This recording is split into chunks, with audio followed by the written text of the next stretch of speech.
Queen और super 30 जैसी film बनाने वाले निर्देशक विकास बहल ने गणपत भाग 1 ए हीरो इज बोर्न नामक फिल्म बनाई है। हॉलीवुड वाले 50 से लेकर 500 साल आगे की दुनिया पर फिल्म बना सकते हैं तो बॉलीवुड वाले क्यों नहीं, यही सोचकर विकास ने गणपत को लिखा और निर्देशित किया है। बताया जाता है कि एक बम फूटा और दुनिया 2 हिस्सों में बढ़ गई। ऐश करते अमीरों की दुनिया और भूखे नंगे गरीबों की दुनिया। अमीरों की दुनिया का VFX देखकर ही मुंह में कंकर आने का फील आ जाता है।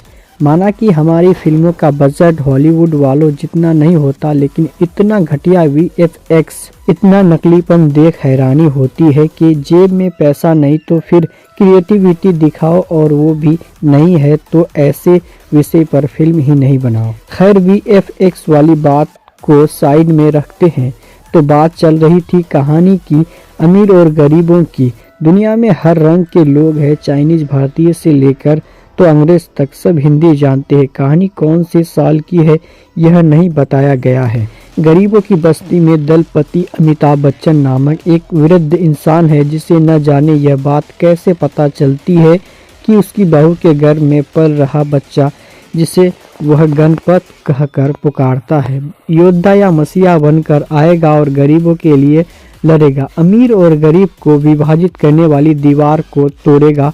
उसकी बात सभी मानते हैं, यही से फिल्म की कहानी पटरी छोड़ देती है। इससे भी बड़ा सवाल तो ये बनता है कि बॉलीवुड के महानायक अमिताभ बच्चन इतने छोटे और महत्वहीन रोल क्यों करते हैं। धन दौलत शोहरत सब कुछ तो है उनके पास, फिर ऐसी क्या मजबूरी है कि ऐसी भूमिका के लिए वे हाँ कह देते हैं। अब गणपत टाइगर श्रॉफ युवा हो चुका है और हालात ऐसे बनते हैं कि वह अमीरों की दुनिया में पहुंच चुका है। उसे अपने अतीत के बारे में कुछ भी नहीं पता।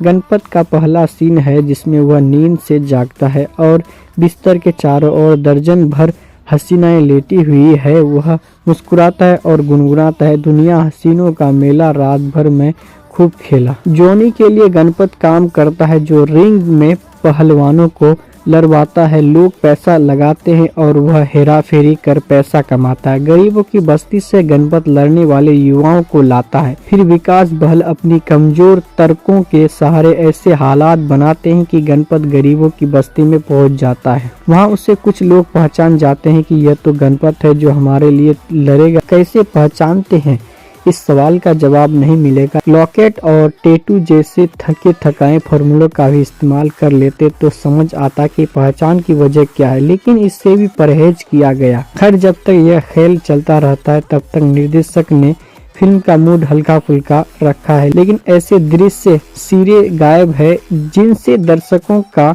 मनोरंजन हो। दर्शक खूब बोर होते हैं और बार बार हाथ मोबाइल पर जाता है। इन हल्के फुल्के दृश्यों में टाइगर श्रॉफ की एक्टिंग की पोल खुल जाती है। एक्शन सीन में तो हाथ पैर खूब चला लेते हैं, लेकिन एक्टिंग के नाम पर टाइगर के हाथ पैर फूल जाते हैं। इंटरवल के ठीक पहले एक बढ़िया एक्शन सीन आता है और इसके बाद गाड़ी कच्चे में उतर जाती है। इंटरवल के बाद कहानी को बैक सीट पर डाल रिंग फाइटिंग पर फोकस किया गया, लेकिन ये सीन इतने उबाऊ और पकाव है कि आप इंतजार करते हैं कि कब फिल्म खत्म हो। फोकस के 1-2 टर्न और ट्विस्ट डाले गए हैं ताकि दर्शक चौंके, लेकिन समझदार दर्शक इन बातों को बहुत पहले ही पकड़ लेते हैं। बॉलीवुड के इतिहास पर नजर डालें तो कई ऐसे उदाहरण मिलेंगे जब कम बजट में अच्छी फिल्म बनाने वाला निर्देशक को ज्यादा बजट और स्टार्स दे दिए जाए तो बहक जाता है। ठीक वही विकास बहल के साथ हुआ है। इतनी कमजोर लेखन और निर्देशन की उम्मीद उनसे नहीं थी। न ढंग का स्क्रीन प्ले लिख सके, न दर्शकों का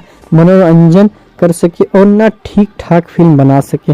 टाइगर श्रॉफ ने खूब स्टंट्स दिखा। उनकी उछल कूद तभी ठीक लगती है जब स्क्रिप्ट का हाथ हो, वरना ये सर्कस में तब्दील हो जाती है। उनसे कई गुना बेहतर कृति सेनन रही, जिन्हें कम सीन मिले लेकिन काम अच्छा किया। गीता संगीत की बात करना फिजूल है, बैकग्राउंड म्यूजिक कान फोड़ देता है। टाइगर जब जब हीरो वाले अंदाज दिखाते हैं तो here I come I am fighter बजने लगता है। कितनी बार वही सुनेंगे। बैकग्राउंड म्यूजिक इतना लाउड है कि फिल्म की शुरुआत में वॉइस ओवर ठीक से सुनाई नहीं देता। गणपत भाग 2 भी आने वाला है क्योंकि कहानी अभी अधूरी है। पता नहीं ऐसी फिल्मों को दो भाग में बनाने की हिम्मत कैसे कर लेते हैं। फिल्म के एक सीन में टाइगर श्रॉफ कहते हैं, उम्मीद नहीं पालनी चाहिए क्योंकि ये बड़ी कुत्ती चीज होती है। लेकिन गणपत का ये तो हाल है कि बिना उम्मीद के भी इस फिल्म को, क्या पोस्टर को भी नहीं देखना चाहिए। निर्माता जैकी भगनानी, वासु भगनानी, दीप शिखा देशमुख,